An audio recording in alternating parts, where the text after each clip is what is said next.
Hi everyone, my name is Yvonne Hale and welcome to CGI Career Lab, where we're going to be talking about successful video interview do's and don'ts. So a little bit about me. I've been in talent acquisition for about 15 years now, and I'm relatively new to CGI, and I've been here a total of 4 months. So welcome everybody, and I look forward to having a chat. We're going to ask that you can do all your questions at the end, and we'll be happy to address all of them. You can type them in, and if we don't get through all of your questions, feel free to reach out to me on LinkedIn. You can do a direct connection request, and I will try to get through all of them and answer them for you. So let's get started. So today we're going to talk about successful video interview do's and don'ts. So why are we here?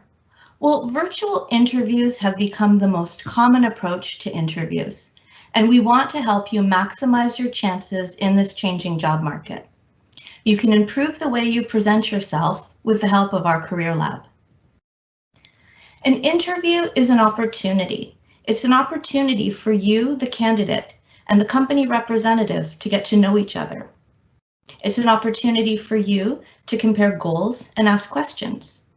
And it's also an opportunity for you to find out if you're a fit with the company.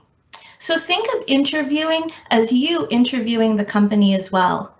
Are they working on initiatives that you find interesting? Do they align with your career path? Can you see yourself working with us?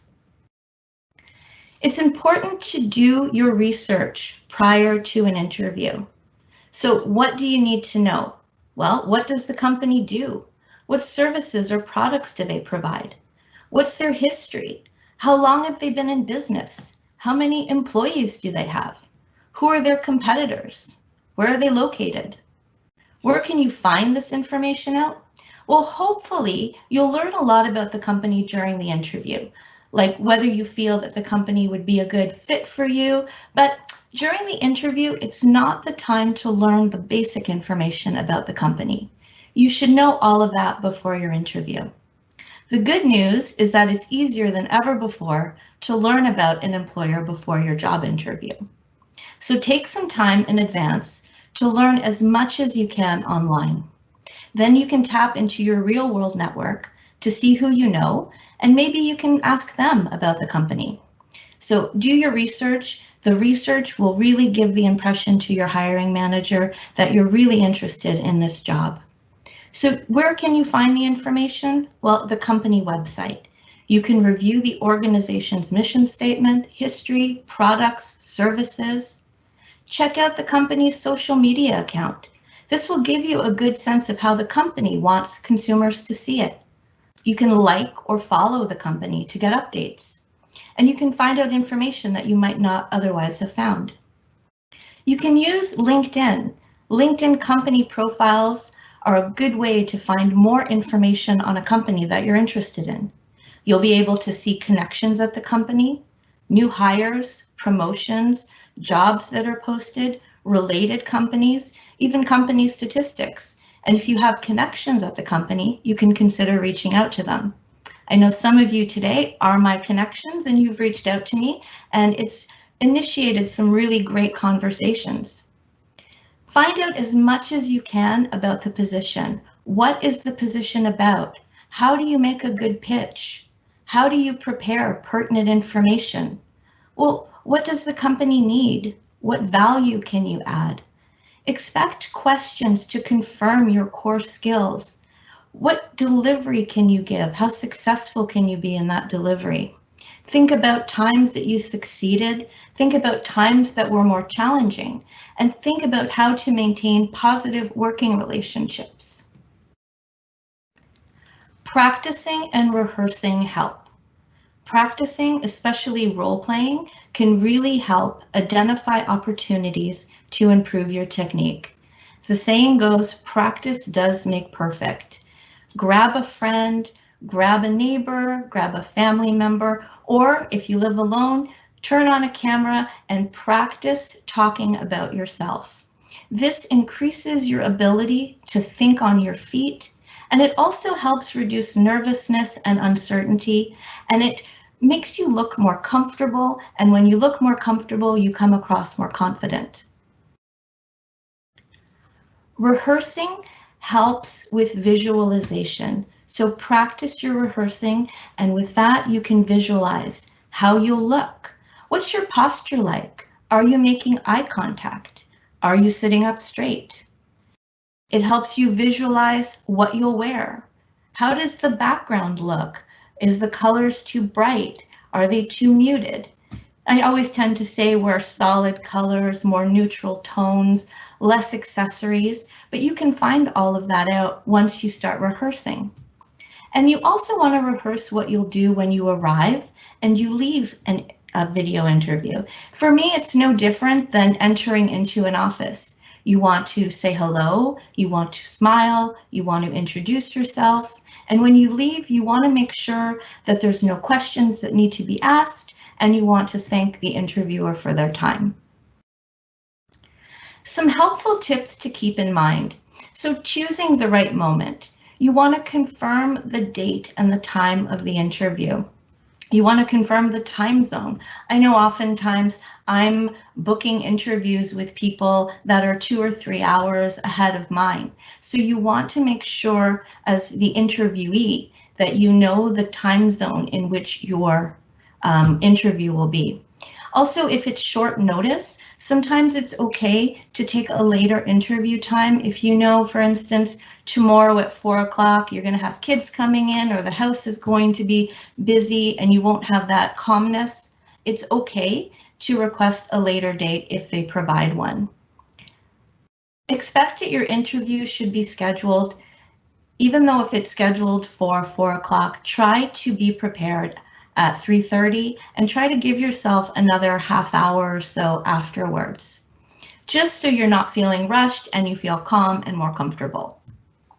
Next, get all the interview parameters. Well, what are interview parameters? Who are you going to be meeting? What kind of interview is it? Is it going to be an HR interview? Is it going to be a technical interview? What are the names of the people who are going to be on the call? These are all things that will help you prepare. More important, test and prepare your equipment. Make sure that any equipment is tested at least a good hour or so before the video call. You want to make sure that your camera is at the right angle. You want to ask your friends to test and confirm how your camera is working. Your voice should be clear and crisp. Your internet connection should be stable.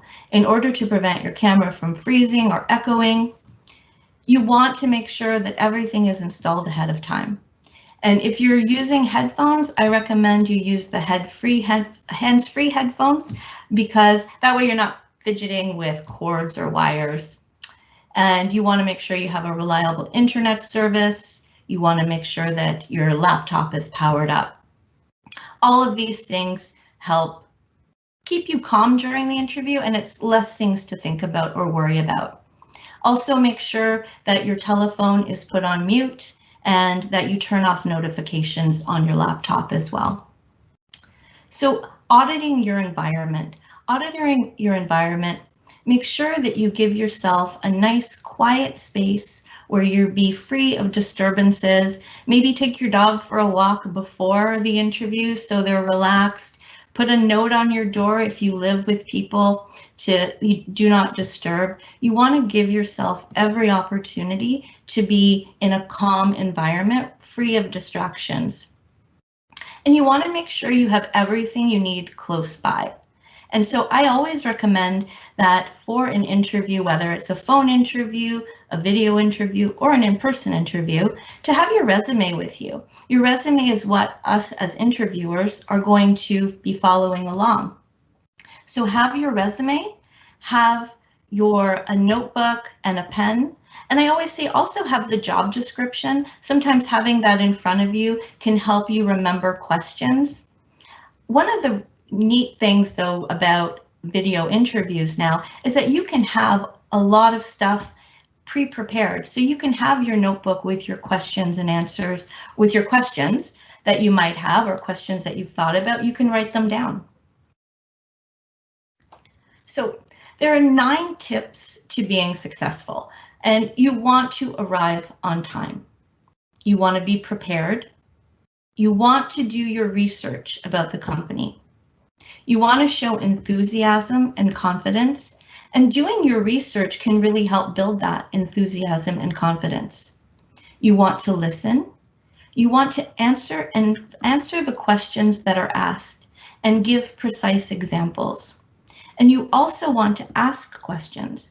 Asking questions lets us know that you're interested, that you've done your research, and you're really seeing if you're going to be a fit for the role. And at the end of asking questions, you always want to follow up after the interview. There are a number of common mistakes. So appearance. So we talked earlier about appearance. You want to stay with more solid neutral tones, but try to avoid, busy patterns or lots of accessories. They can be distracting, and there's nothing wrong with confidence. Confidence is great, but arrogance and overemphasizing skills and not communicating can be very distracting and off-putting in an interview. Being unprepared shows a lack of interest, and also negotiating too early. Everyone in a job, they want to know what the salary is or how much vacation time, but you want to save that more to the end part of the interview or for next steps after you're called. Negotiating too early, just it leaves the sense that you're more interested in the vacation time than the actual role. You don't want to be too casual or too negative, and you don't want to fail to close. You always want to make sure that the interviewer doesn't have any more questions, and you always want to thank them for their time.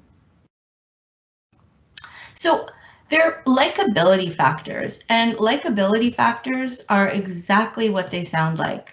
It's friendliness, relevance, empathy, and realness.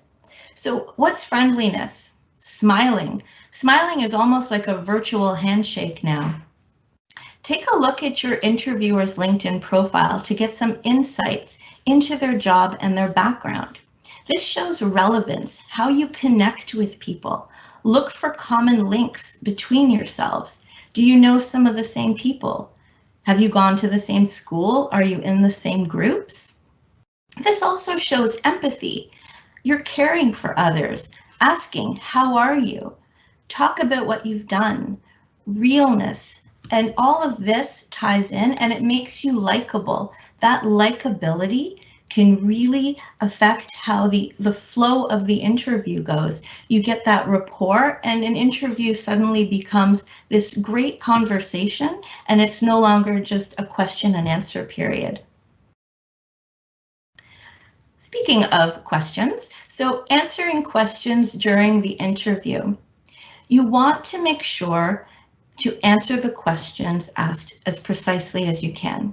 You want to take your time to choose the right example to answer the right question. You want to make sure that you understand the question.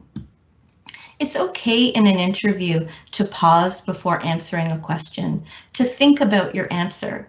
It's okay to ask the interviewer to repeat themselves. Always try to pause, take a deep breath if you need to, and really think your answers through. Try to avoid the yes, no answers or head nods. We need details to know when we're asking you questions. So you can tie it back into, where did you work? What actions did you do when you were working? What were you creating? What were you developing? What were you delivering? And what was the outcome of that? What came of it? And this paints a really nice picture for us to really get a sense of your experience. It's important to close the interview as well. So when closing the interview, you want to confirm the next steps with the interviewer. And don't forget to ask when you can expect feedback.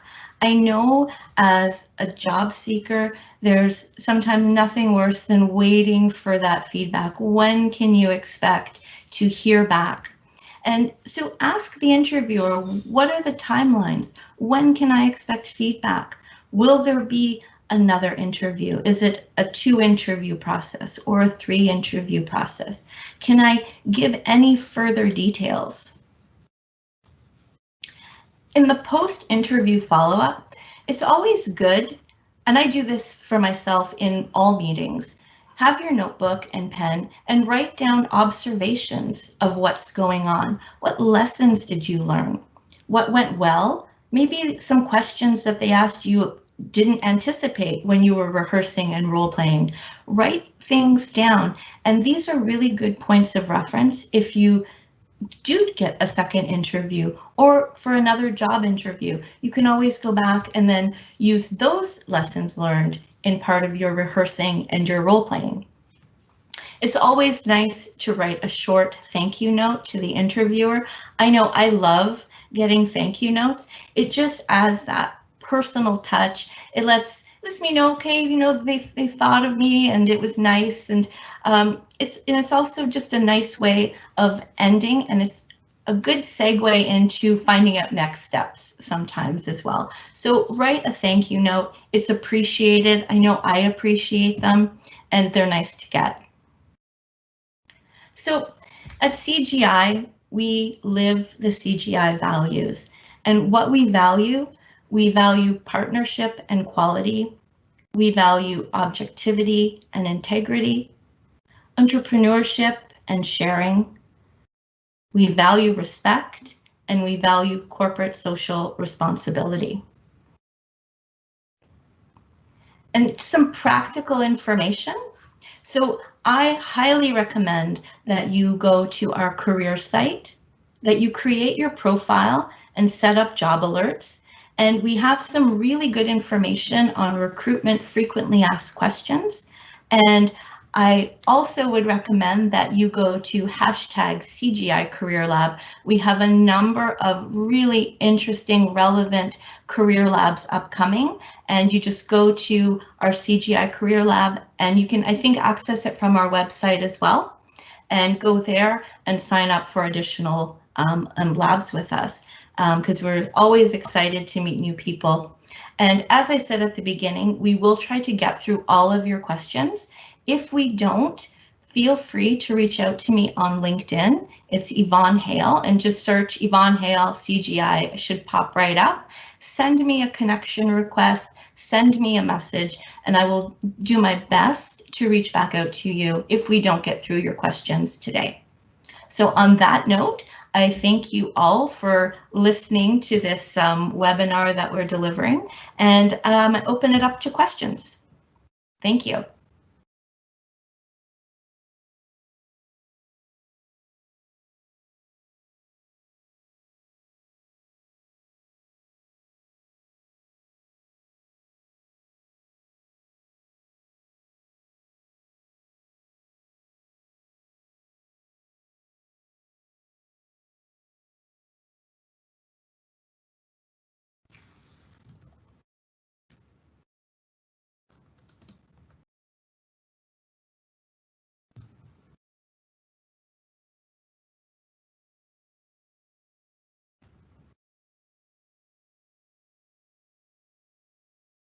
So we have some questions here, and I apologize, I'm still maneuvering my way around this Teams chat. So if I don't get back to you immediately, I'm just trying to navigate my way through.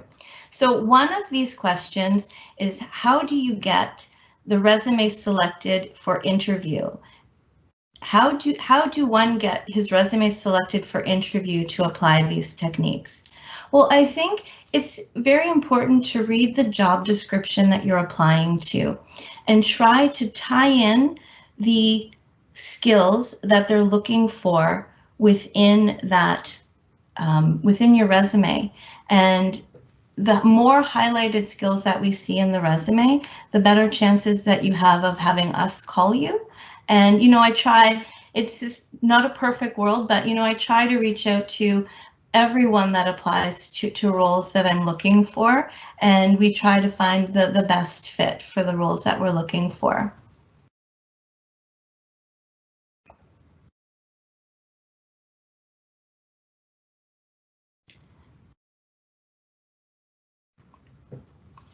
So here's another question. Trying to read them as they come through.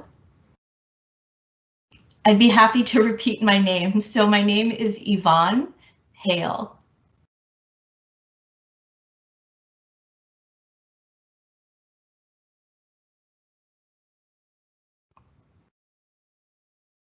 Someone else has asked, would a lot of these tips apply for phone interviews as well? And how would they differ? Absolutely. You know, even when you smile online, even when you smile on the phone, people can hear that. They can hear the lightness of your voice. So smiling, being friendly, you know, you still want all the interview parameters, whether you're on a phone. You maybe don't have to worry about backlighting or or what you're wearing, but you still want to wear clothes that are comfortable. And all of these, you know, tips can definitely be applied. Doing your research about the company, key. You want to know where you're going to work. So all of that stuff can be definitely applied.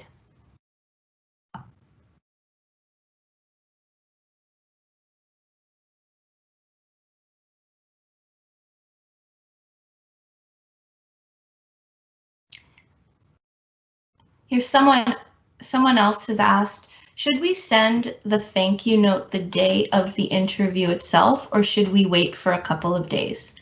You know, do it the next day, you know, the next day or two. I don't think there's like a hard line. Some people send me thank yous immediately after the interview. Sometimes it's when it's fresh in your head. Other times, you know, I get a thank you note the day or two after.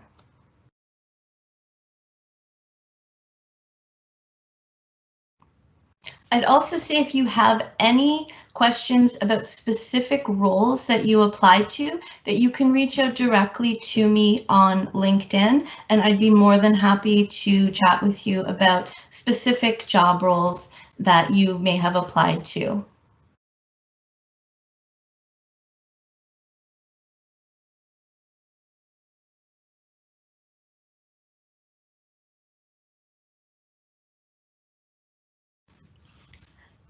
There's one question here. Can you walk us through CGI's process of recruitment? I'm fairly new to CGI, but I myself just went through CGI's process of recruitment. So I know for myself, when I'm looking for a candidate, we work closely with our clients and our hiring managers. We post our job. All of our jobs are posted www.cgi.com. www.cgi.com. All of our jobs are posted there. They're also posted on different job boards. Once you apply to a resume, it will be attached to my job. And once we do that, we vet through. So someone asked earlier about a question in regards to, you know, how does a resume get found? Well, the same thing when I'm doing recruiting, I scan through the resume to see who might be a good fit for that. And then we reach out, we call the candidate, we do, you know, a phone screen with the candidate. We go through their skills, we go through all of the information that we have for the job description. And then after that, we recommend that they meet with a hiring manager or a client, and then they go through that interview. What is the best answer for salary expectations? Candidates usually are confused by such questions. Should we use a range? I know for myself, I typically, because sometimes when I ask people what their salary expectations are, there's always a hesitation. You don't want to say something too high and you don't want to say something too low. So I'm fine with a range, but at the end of the day, we will have to agree on that, you know, hard dollar value. But usually I personally, I usually ask for a range just to make sure that we're on the same page.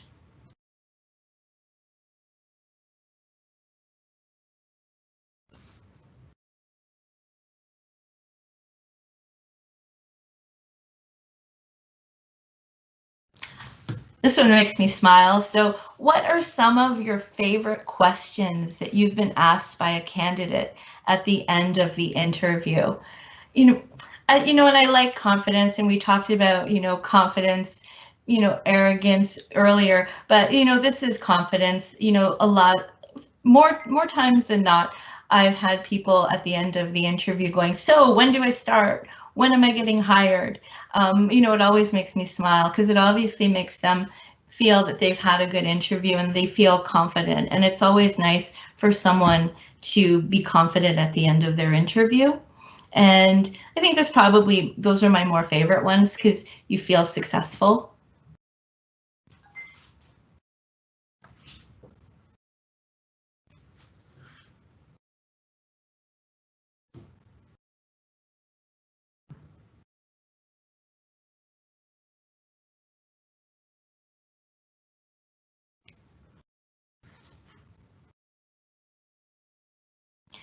So this one might be relevant to a lot of you. I'm not sure who's on the call right now, but I'm assuming some of you are students, some of you are new grads, some of you might have been in the industry for a while. If you're a new student, so the question is, I'm a new student now and my courses are over by August. When should I start applying for jobs? So there's nothing wrong with applying for jobs as early as you can. I've chatted with candidates before, actually just a couple of days ago, and he's going to be graduating in July. He's finishing his some summer school, and he's already on the job market now. And it's good to do your research ahead of time too. Don't wait until August to start researching companies that you want to apply to. And so, I would say apply, get conversations going, reach out, see who's working there now, and start initiating that. I think sometimes, if you wait until August, you feel rushed, and this way you can prepare yourself better. So, by August, you're set with your new job. And congratulations on your courses almost being over. Good feeling. Here's another question. Thanks for providing these useful insights. During interviews, do we need to provide more examples or just one is enough? I think, several examples can be done, but sometimes you can cover off the question with, one example. If you have multiple examples that are all maybe a little bit different, feel free to offer those examples. I think anytime you can give a potential employer or interviewer more insight into what you've done to allow us to get a better feeling of what you've done is definitely a plus. There's apparently there's several questions out there on cover letters. So I actually like cover letters. Sometimes, especially maybe more so for new grads or people graduating, it gives me a sense of, what courses they take and how they see those courses as relevant into the job that they're applying for. It gives me a sense of what they're interested in. Maybe where they've, their volunteer experience and how that translates into the job that we're posting. But cover letter is not a mandatory requirement, but I like seeing them. I find I recruit on so many different roles, and I don't claim to be an expert, but I recruit for, say, a cybersecurity role or a data scientist role or a project manager role. So they're all very different roles. So sometimes those cover letters actually help me a little bit to get a more condensed understanding of what you're interested in.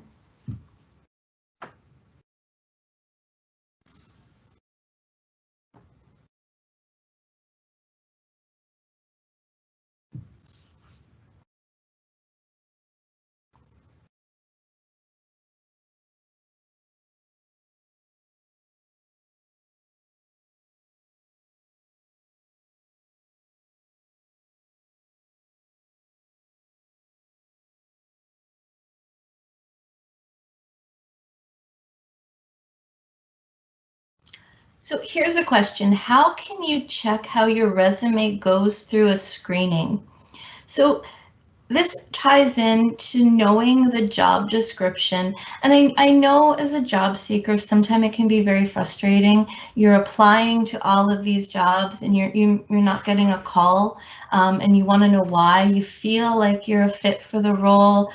You feel like you have the experience, but sometimes we're mandated as recruitment or talent acquisition, we have to follow the guidelines of the job description as well. So sometimes if I'll give you a real life example, and I'm not sure, you might even be on the call, I know we were chatting earlier this week, if you apply to a job that's asking for 3 years of experience and you just are out of school with, maybe 6 months of experience, unfortunately, some of the time we won't be able to reach out to you if you don't have the skill set that we're looking for. So it's important to read the job description. You can tie it back into a cover letter if you want to highlight your skills in that cover letter as well. But read the job description and show in your resume how you meet those bullet points. So I know we do our job descriptions by, what are some of the responsibilities that this job will entail? What are the skills that are required? And read each of those bullet points. Don't always just read the headline of the job. Oh, we're looking for a web developer. Read the job description and see where you can add those points with examples into your resume.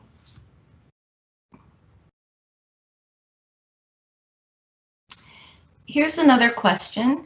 So this is a question. In the interviews that I'm attending, I have been asked by HR, are you in process of job applications with another company? Well, this is actually, I asked this question myself, and I've been asked this question as a person when I'm applying to a job, and I've also asked this question to job seekers.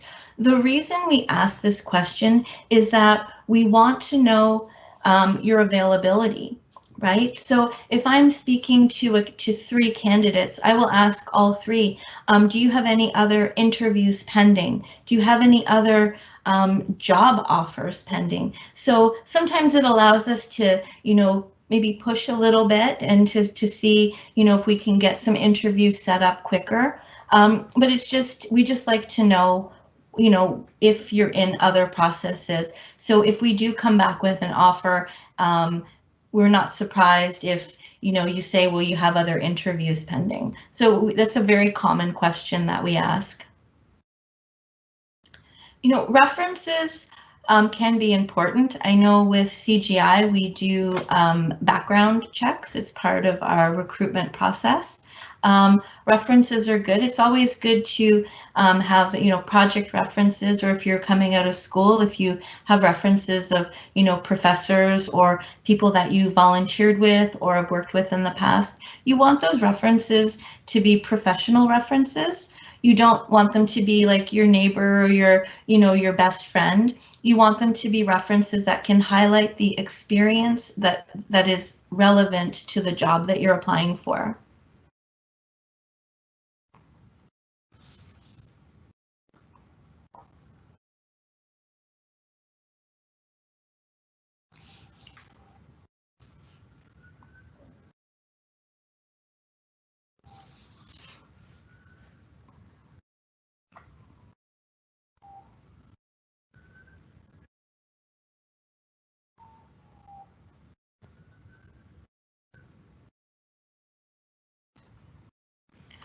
Is there a limit to the number of pages in a resume?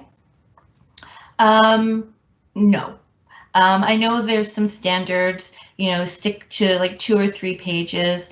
I'm based in Ottawa, actually, so I deal with a lot of like long-term people who might have worked for the government and they're now looking for work. So they have long resumes. I've seen resumes upwards of 30 pages.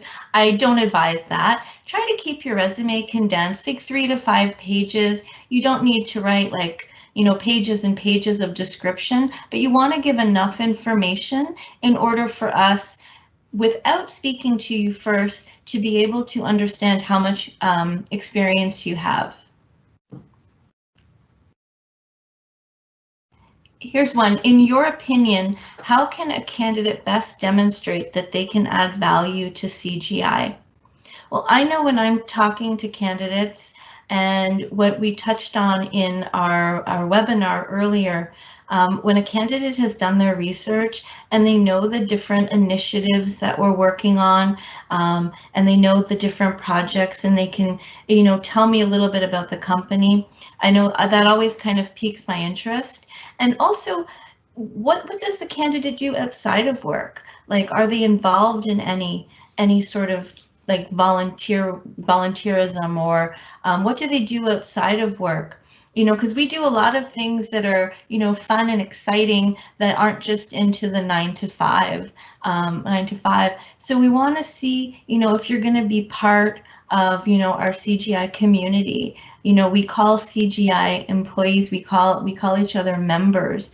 And so we have this, this sense that we're belonging. And so I think to convey that, you really want to show, an interest in our company. Is having a gap in a resume gives a bad impression? I wouldn't say having a gap in your resume gives a wrong impression. Sometimes life happens and you will have a gap in your resume. I think addressing that gap in your resume, sometimes as recruiters, we will ask, why is there a 2-year gap in your resume? But you can address that. You can say you took some time off. I've had candidates say they took some time off and they wanted to travel for a year. You can't travel right now, but they wanted to travel for a year, or they took time off to be with their family, or they decided to go back to school. It's okay to have gaps as long as you can talk about them and like explain why they happened.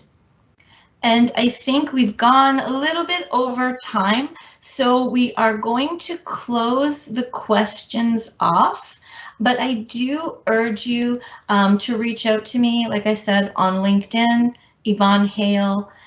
Just type Yvonne Hale and do company search CGI. I should pop right up. Send me a connection request, and let me know that you were on the CGI Career Lab, and you can ask any additional questions, and I'd be more than happy to add you to my network.